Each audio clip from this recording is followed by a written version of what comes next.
ইসলামী bank news top 10। Iran Israel পাল্টাপাল্টি ক্ষেপণাস্ত্র হামলা চলছেই, যুদ্ধবিরতির আহ্বান রাশিয়া, ফ্রান্স, তুরস্কের। ইরানের আকাশসীমা সম্পূর্ণভাবে নিয়ন্ত্রণের দাবি জানিয়ে দেশটির নিঃশর্ত আত্মসমর্পণ চেয়েছেন মার্কিন প্রেসিডেন্ট ডোনাল্ড ট্রাম্প।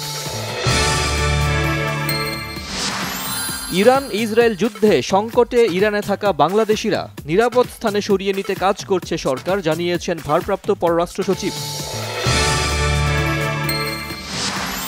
অর্থ উপদেষ্টা বলেছেন, ইরান ইসরায়েল যুদ্ধের ফলে বাণিজ্য সংকটের বিষয় পর্যবেক্ষণ করছে সরকার, দেশে জ্বালানির দাম বাড়ানোর চিন্তা আপাতত নেই।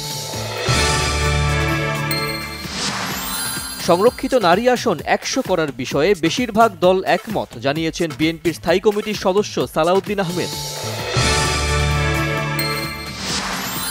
সরকার নিরপেক্ষ, জুলাই আন্দোলনে অংশ নেওয়া সব দলের সাথে সমান আচরণ করছে বলেছেন প্রধান উপদেষ্টার প্রেস সচিব শফিকুল আলম।